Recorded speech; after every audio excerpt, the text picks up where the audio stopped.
स्तरीय परीक्षा को रद्द करवाना है, इसको कैंसिल करवाना है, जिसकी मियाद आज पूरी हो गई है।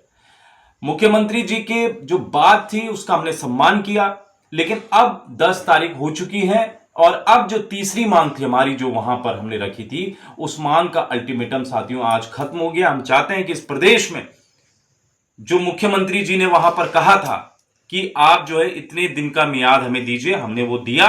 और अब साथियों हमने ये ऐलान किया है कि अगर कल शाम तक ये परीक्षा स्थगित नहीं होती है तो पूरे प्रदेश के युवाओं के साथ कल एक शाम को एक बैठक की जाएगी और बैठक के बाद साथियों आगे की रणनीति तय की जाएगी।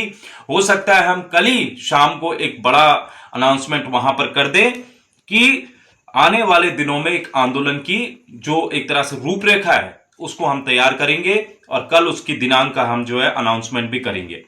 हम साथियों छात्रों को हमेशा पढ़ाई के लिए मोटिवेट करते हैं। हम ये नहीं चाहते कि छात्र हमेशा धरना प्रदर्शन में ही शामिल हो। हम उन युवाओं में से रहे साथियों। अगर आपने हमें गौर से समझा होगा, देखा होगा, तो साल 2018 से जब भी धरने प्रदर्शन हमने किए होंगे तो हमने युवाओं को कभी मजबूर नहीं किया होगा कि आप हमारे साथ सड़कों पर आइए। हम उस पार्टी, हमारी ना तो कोई पार्टी है साथियों, ना हम किसी राजनीतिक पार्टी से जुड़े हुए हैं। हम हमेशा चाहते हैं कि हमारा छात्र अगर सड़कों पर उतरे तो ईमानदारी के साथ उतरे, कुछ मुद्दा हो बड़ा तभी वो उतरे, वरना साथियों हमने कभी जोर जबरदस्ती नहीं की होगी किसी छात्र के लिए कि चलिए यार हमारे नारे लगाइए, चलिए राम कटवाल जिंदाबाद बोल दीजिए, चलिए उत्तराखंड बेरोजगार संघ जिंदाबाद बोल दीजिए। नहीं, जब इस प्रदेश में कुछ हुआ है, कुछ बड़ा हुआ है, छात्रों के साथ अन्याय हुआ है, तब हमने युवाओं को पुकारा है और युवा भी बिल्कुल आया है। और इस बार भी साथियों अगर हमारी 2 मांगे मुख्यमंत्री जी ने पूरी की हैं तो इस तीसरी मांग को भी पूरी करनी पड़ेगी। हो सकता है साथियों, क्या पता इसका ऐलान कल हो जाए, लेकिन जब तक इसका ऐलान नहीं होता तब तक प्रदेश का युवा चुप नहीं बैठेगा। यह फैसला हमने लिया है और मैं पूरे प्रदेश के युवाओं से कहना चाहता हूं कि कल शाम को एक बार फिर हम लोग बैठेंगे और इस पर आगे की रणनीति बनाएंगे। साथियों नमस्कार। साथियों आज जो हमने आंदोलन किया था पेपर लीक के बाद 21 सितंबर की जो परीक्षा हुई थी, वो एक तरह से पेपर लीक के बाद 22 सितंबर को हमने एक आह्वान किया था, जिसके बाद पूरे प्रदेश के युवाओं ने अलग अलग जगह पर आंदोलन और प्रदर्शन किए थे और हम लोगों ने साथियों परेड ग्राउंड पर मोर्चा संभाला था।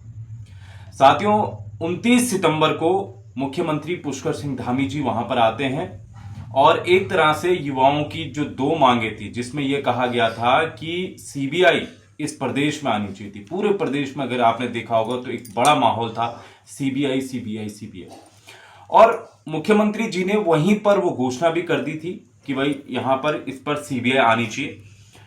मुख्यमंत्री जी का प्रदेश के जो शिक्षित वर्ग है उन्होंने एक तरह से वहां और उनकी बातों का सम्मान भी होना चाहिए था, ऐसा हम लोगों ने किया।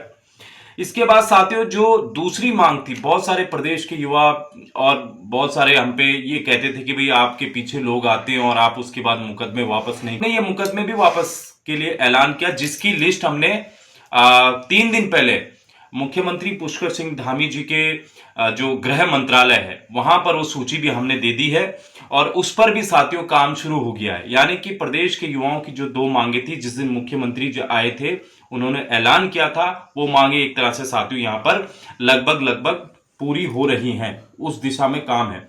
तीसरी जो मुख्य मांग थी, तीसरी मांग ये थी साथियों कि हमने स्नातक स्तरीय परीक्षा को रद्द करवाना है, इसको कैंसिल करवाना है, जिसकी मियाद आज पूरी हो गई है।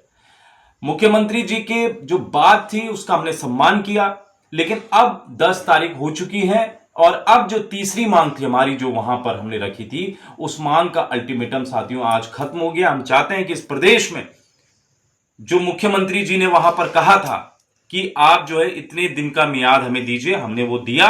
और अब साथियों हमने ये ऐलान किया है कि अगर कल शाम तक ये परीक्षा स्थगित नहीं होती है तो पूरे प्रदेश के युवाओं के साथ कल एक शाम को एक बैठक की जाएगी और बैठक के बाद साथियों आगे की रणनीति तय की जाएगी। हो सकता है हम कल ही शाम को एक बड़ा अनाउंसमेंट वहां पर कर दें कि आने वाले दिनों में एक आंदोलन की जो एक तरह से रूपरेखा है उसको हम तैयार करेंगे और कल उसकी दिनांक का हम जो है अनाउंसमेंट भी करेंगे। नमस्कार साथियों, जय हिंद, जय भारत, जय उत्तराखंड।